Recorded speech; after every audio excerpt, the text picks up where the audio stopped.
আসসালামু আলাইকুম বন্ধুরা। আজকের আমি দেখাবো ডিসপ্লে চেঞ্জ করার ভিডিও শুরু করার আগেই বলে রাখি, ডিসপ্লে চেঞ্জ একটা সূক্ষ্ম কাজ। আপনি যদি এই কাজে অভিজ্ঞ না হন, তাহলে কোনো অভিজ্ঞ টেকনিশিয়ান দিয়ে আপনি আপনার ডিসপ্লেটা চেঞ্জ করাতে পারেন। তো আজকের ডিসপ্লেটা যার জন্য যে কারণে আমি ভিডিওটা করছি, সেটার উদ্দেশ্য এইরকম: আমরা নর্মালি কম দামে, যেখানে কম হয়, এখন সবাই কম বেশি বিশেষ করে ফোল্ডার চেঞ্জ বা কম্বো চেঞ্জ করে।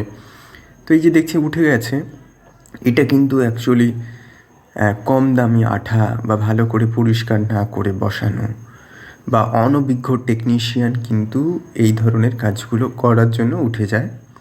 আবার কি হয়, ফোন প্রচুর হিট হওয়ার কারণে উঠে যায়। তো ভালো ধরনের আঠা বা ভালোভাবে যদি ক্লিন করে এগুলোকে বসানো যায় বা ফিটিং করা যায়, তাহলে সহজে ওঠারও চান্স থাকে না। আর কি হয়, অনেক সময় ডিসপ্লে চেঞ্জ করার পরে বা ডিসপ্লে যখন লাগানো হয়, তখন অনেক কিছু রুলস অ্যান্ড রেস্ট্রিকশান থাকে। সেন্সার থেকে শুরু করে একটা কন্টিনিউয়াস গাম ওয়ে থাকে, সেটা যদি না দেওয়া হয়, কোনো জায়গা থেকে যদি লিকেজ থাকে, তো সেই লিকেজটা থেকে থেকে আস্তে আস্তে আস্তে আস্তে ডিসপ্লেটা ওঠা শুরু হয়। তো এখন ডিসপ্লে চেঞ্জ করার যে ব্যাপারগুলো, সেটা আপনারা অনায়াসেই এই ভিডিওতে শিখে নেবেন কিভাবে আমি ডিসপ্লে চেঞ্জ করি। তো নর্মালি কি হয়,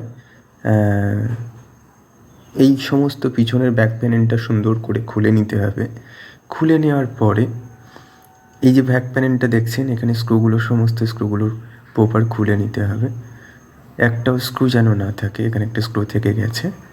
তো খুলে নেওয়ার পরে আপনার এই ব্যাক প্যানেলটা আলাদা করতে হবে। করার পরে এই যে ডিসপ্লে কানেক্টার আপনাকে চিনতে হবে, কোটার ডিসপ্লে কানেক্টার, ব্যাটারিটা রিমুভ করতে হবে। ব্যাটারি রিমুভ করার পর ডিসপ্লে কানেক্টারটা রিমুভ করে তবে আপনি সামনের দিক থেকে ডিসপ্লেটা তুলবেন।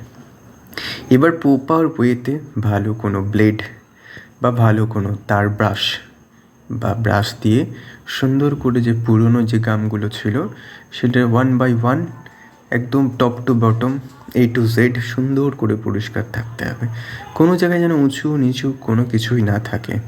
যদি কোনো জায়গায় উঁচু নিচু থাকে বা আপনার প্যানেল উঁচু নিচু থাকে, সেটাকে আপনাকে দেখে নিতে হবে। কারণ প্যানেল যদি উঁচু নিচু আঁকাবাঁকা হয়, তখন আপনার কি হবে, অটো টাচের প্রবলেম হতে পারে, ডিসপ্লে যে কোনো সময় ব্ল্যাঙ্ক হয়ে যেতে পারে, আপনার ডিসপ্লে অনেক সময় কাজ নাও করতে পারে। তো আপনি 1200-1300 টাকা 1400 টাকার ডিসপ্লে চেঞ্জ করছেন, 200-250-300 টাকার প্যানেল চেঞ্জ করতে পারবেন। কমন ডিসপ্লে ম্যাক্সিমাম ফোনের কথা বলছি। কিছু কিছু স্মার্টফোন মডেল আছে যেগুলোর প্যানেলগুলো ওজি হলে একটু বেশি দাম হয়। তো সেটা আপনি চেষ্টা করবেন, আপনার প্যানেল যদি বেঁকে যায়। ম্যাক্সিমাম টেকনিশিয়ানরা প্যানেল হুটহাট করে চেঞ্জ করতে চায় না, একটু 19-20 হলে লাগিয়ে দেয়। কিন্তু 19-20টা খুবই মাইনে রাখে এই ডিসপ্লে চেঞ্জের বিষয়টা। কারণ এখানে 19-20 হলে না, ডিসপ্লে তো গ্লাস, আর ডিসপ্লে যে গ্লাসটা থাকে অতটাও, আমরা যে টেম্পার গ্লাস মানি, অতটাও ফ্লেক্সিবল হয় না। তো উপর থেকে কোনোভাবে যদি চাপ দেওয়া যায়, সেখানে ক্র্যাক বা ভেঙে যাওয়ার সম্ভাবনা অনেক বেশি থাকে। আপনি যাই ডিসপ্লে লাগান, কমা দামি ভালো দামি যাই চেষ্টা করবেন, ভালো ধরনের ডিসপ্লে লাগানোর কোয়ালিটি বেশি ভালো থাকবে। একটু দাম দিয়ে ভালো ধরনের ডিসপ্লে লাগুন। ডিসপ্লের যে ব্যাপার থাকে, 800 টাকা, 900 টাকা, 1000 টাকা, 1200 টাকা, আমি ইন্ডিয়ান প্রাইসের কথা বলছি। এবারে যদি কোনো রুরাল এরিয়া জায়গা, সেই ডিসপ্লেটা ওখান থেকে নিয়ে আসছে, কলকাতা থেকে নিয়ে যাচ্ছে, সেখানে একটা কস্টিং চার্জও পড়ে যায়। তো এটা জায়গা অনুযায়ী আর কাস্টমার অনুযায়ী ভ্যারি করে। আমি যেটা বলছি 1000 টাকা, এমনও জায়গা হতে পারে সেই ডিসপ্লে 1200 টাকা নিতে পারে, কোনো ব্যাপার না। এটা তার কস্টিং চার্জ বা সে যেই জায়গায় থাকে তার উপর ডিপেন্ড করে। তো এই যে ডিসপ্লেটা আমি লাগানোর আগে চেক করে নিলাম প্রপারলি, এই চেক করে নেওয়াটা খুব দরকার। যদি কাজ না হয়, আমি এই ডিসপ্লেটা রিটার্ন করতে পারবো যদি টাচের কোনো প্রবলেম হয়। আর যদি লাগানোর পরে দেখি টাচের প্রবলেম হচ্ছে, আমরা তো ডিসপ্লে যখন নিয়ে আসি উইদাউট চেকিং ডিসপ্লে নিয়ে আসি, তো যদি সমস্যা হয় সেটাকে চেঞ্জ করার অপশান থাকে। তাহলে অবশ্যই চেঞ্জ করে নেবেন। এখানে থাকে সেন্সারের ব্যাপার-স্যাপারটা। সেন্সারের উপরে একটা রাবার থাকে, সেই রাবারটা যদি প্রপার না লাগানো হয় তাহলে সেন্সার অনেক সময় কাজ হয় না। আপনি যদি বাইক রাইডার হন বা আপনার লোকেশন গুগল ম্যাপ যে চালান, সেখানে আপনার সমস্যা হতে পারে। এই যে দুটো আঠা দেখছেন, এই দুটো আঠার মধ্যে একটা কমা, একটা দামি। তো এই যে আমি মেকানিক কোম্পানির যে গামটা পেস্ট করি, এটা অনেক দামি আঠা। তো এগুলো ওয়াটারপ্রুফ হয়, আপনি দেখাচ্ছি তা হয়তো দেখতে পাচ্ছেন না, এটা ওয়াটারপ্রুফ হয়, এটা অনেক দামি একটা আঠা। আমার ম্যাক্সিমাম জিনিসই, আমার যে মাইক্রোস্কোপ থেকে শুরু করে ম্যাক্সিমাম 30-20% মেকানিক। তো মেকানিকের যেটা হয় মেড ইন চায়না। তো চায়না মাল মানে খারাপ হয় না, এক্সপোর্ট ইম্পোর্টে অনেক ভালো মাল, সেই জন্য অনেক কস্টলি হয়ে যায়। তো এই আঠাগুলো দিয়ে সুন্দর করে আমি যে প্রথমবারে অ্যাকশনসে ব্যাক প্যানেল লাগিয়ে দিই তাই না, আঠা পেস্টিং করার পরে আমি এইভাবে গার্ডার দিয়ে ফোনটাকে রেখে দিই। বা অনেকে ক্লিপ ব্যবহার করে, আমিও ক্লিপ ব্যবহার করি, এই দেখেছেন। তাহলে কি হলো না, প্রপার সেট হয়ে যায়। তো অনেক সময় আমি ক্লিপ ব্যবহার করি না, পেস্টিং ক্লিপ ব্যবহার করি। তো আমার ডিসপ্লে অনেকক্ষণ রাখলাম, ভিডিওটা স্কিপ করলাম, এর মধ্যে কি চার্জ হচ্ছে না। তো এই সময় কাস্টমার বলেও যায়নি যে চার্জিং হচ্ছে না। এখানে কানেক্টার চেঞ্জ করার একটা ব্যাপার আছে, তো কানেক্টার কীভাবে চেঞ্জ করতে হয় সেটাও দেখালাম। আপনারা আসলে কাস্টমার স্যাটিসফ্যাকশন বলে একটা ব্যাপার আছে। আপনি ফোনটা দিয়ে দিলেন, সাথে সাথে আপনি যদি একটু কিছু সামথিং কিছু খরচা নিয়ে, যে টাকা নর্মালি নেন তার থেকে একটু কম টাকা নিয়ে আপনি কানেক্টারটা চেঞ্জ করে দিলেন, তাহলে কাস্টমারও হ্যাপি, সে দুবার আপনার দোকানে অবশ্যই আসবে। এখানে যে আমি পেস্টটা ইউজ করি সেটাও মেকানিক কোম্পানির ফ্লো পেস্ট। প্রপার হিটসিং দিয়ে আমি জিনিসটাকে তুলি। ভালো মানের টুইজারও ব্যবহার করতে হয়। উল্টোপাল্টা টুইজার ইউজ করলে স্লিপ করে গেলে আপনার নিচের সেকশানে যে ছোটো ছোটো পার্টস থাকে, ক্যাপাসিটর, রেজিস্ট্যান্স, সেগুলো উঠে যাওয়ার সম্ভাবনা থাকে।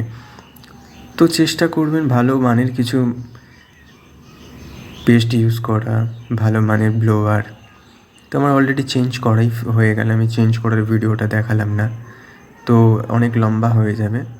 হ্যাঁ, পুরনোটা দেখছেন পাশে পড়ে রয়েছে, এটা নতুন। তো এইভাবেই আপনারা কাজ করুন। বা কেউ যদি মনে করেন যে আমি বাড়িতেই করে ফেলবো, সম্ভব না হয়তো ডিসপ্লে আপনি চেঞ্জ করে নিতে পারেন, কিন্তু আপনার ওই সামান্য কিছু টাকা বাঁচানোর জন্য, 200-300 টাকা বাঁচানোর জন্য আপনি বুঝবেন না যে ভালো ডিসপ্লে কোনটা, খারাপ ডিসপ্লে কোনটা। একটা দোকানদার চায় না কোনো দিন তার কাস্টমার খারাপ করতে, বা সে, আমি ধরেই নিলাম 300 টাকা লাভ করে নিল, 150 জায়গায় 300 জায়গায় 400 টাকা লাভ করে নিল, কিন্তু সে তবুও চাইবে যে কাস্টমার আমার থেকে ভালো কিছু নিয়ে যাক, আমি ভালো কিছু দিই। যদি লোকাল এরিয়ায় যারা কাজ করে, তো যারা রানিং জায়গায়, ভালো কোনো জায়গায় কাজ করে, প্রচুর কাস্টমারের চাপ, তো সেখানে কি হয়, এই সমস্যাগুলো তৈরি হয় যে তারা কম দামের ডিসপ্লেগুলো লাগিয়ে দেয়। তো পরবর্তীকালে সমস্যা হয়। আপনি মনে করে গেলেন যে ভালো ডিসপ্লে লাগাবে, কিন্তু সেখানে গিয়ে দেখলেন আপনি খারাপ ডিসপ্লে লাগিয়ে দিল কমা দামি, এবং ভালো মানের টাকাটা তারা নিয়ে নিল। আপনি ভাবছেন যে আমার কাছ থেকে বেরায় ভালো কাজ করে দিল, ভালো জায়গা থেকে কাজ করলাম, ভালো কাজ করে দিল। আসলে যাই কাজ করান আপনার নিজস্ব এলাকা থেকে কাজ করান, ভালো কোনো টেকনিশিয়ানকে দিয়েই কাজ করান, তাহলে আপনার ফোন অনেক সেফ এবং সিকিওর থাকবে। আপনার দ্বিতীয়বারের জন্য ডিসপ্লে সমস্যা হওয়ার খুব চান্স কম, সেটা আপনার ব্যক্তিগত অসাবধানতার কারণে হতে পারে, আপনার ডিসপ্লের আবার সমস্যা হতে পারে, কিন্তু একা একা কোনো সমস্যা হবে না। ডিসপ্লের মধ্যে এমন কিছু থাকে না যে সাডেনলি একা একা সমস্যা হতে পারে। আপনার ব্যবহার, তার সঙ্গে আপনি কিভাবে ট্রিট করছেন, তাকে কিভাবে ব্যবহার করছেন, এর উপরে ডিপেন্ড করে। আপনি ঘুমোয়ের মধ্যে প্রথমেই বলি যে এই যে ব্যাপারটাগুলো তৈরি হয়, যে প্রথম থেকে আমার অলরেডি ফিটিং হয়ে গেছে। এই ধরনের আরও টেকনিক্যালি ভিডিও পেতে আমার পাশে থাকবেন, আমার চ্যানেলটিকে সাবস্ক্রাইব করবেন। যদি কোনো ভিডিও আপনার ভালো লেগে থাকে অবশ্যই লাইক এবং সাবস্ক্রাইব করে যাবেন আপনার চ্যানেলে। আপনার লাইক এবং সাবস্ক্রাইব অনেক বেশি ইম্পর্টেন্ট আমার কাছে, কারণ এগুলো আমাকে ভিডিও বানাতে অনেক বেশি সাহায্য করে। আসলে আপনাদের দেখানোর জন্য, আপনাদের ইনফরমেশান দেওয়ার জন্য এই ভিডিওগুলো আমি বানাই। তো আপনাদের একটা লাইক এবং সাবস্ক্রাইব আমাকে ভিডিও বানাতে অনেক বেশি উদ্দীপিত করে, আমার আরও আগ্রহ বাড়ায়। তো আপনারা ভুলেও যাবেন না যে আমার ভিডিওটাকে লাইক এবং সাবস্ক্রাইব করতে, আরও নিত্য নতুন অনেক ভিডিও পাবেন আমার চ্যানেল থেকে। তো অনুগ্রহ করে আপনি মিস করবেন না, অবশ্যই চ্যানেলটাকে সাবস্ক্রাইব করবেন। এখানে আমি গ্লাসটা টেম্পারটা লাগিয়ে দিলাম যাতে আরও ভালো, আরও সেফটি থাকে ডিসপ্লে। তো ধন্যবাদ, ভালো থাকবেন।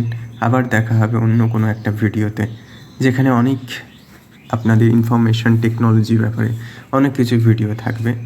তো তাহলে দেখুন, খুব সুন্দরই কাজ হচ্ছে, কোয়ালিটিও খুব সুন্দর। আপনি হয়তো ক্যামেরাতে অতটা ভালো বোঝা যাচ্ছে না, তো খুবই সুন্দর। টাচ ফাচগুলো অনেক সেন্সিটিভ, এগুলো খুব ম্যাটার করে, টাচ সেন্সিটিভ।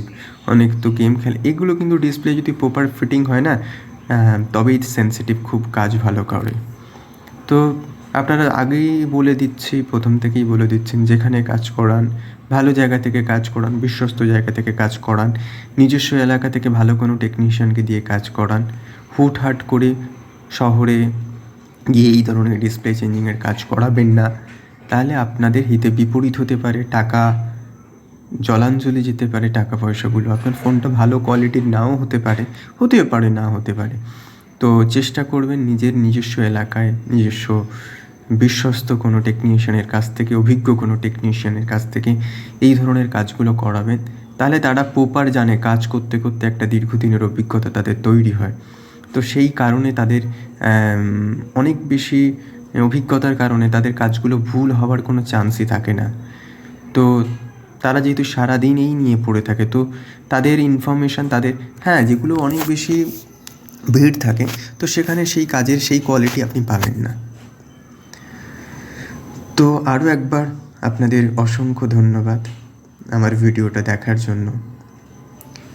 আশা করি আরও একটা ভিডিও আসতে চলেছে। আমার একজন কেউ কমেন্ট করেছে যে ব্লুটুথ যেগুলো বক্স আছে, ইয়ারবাড আছে, সেটা রিপেয়ারিংয়ের।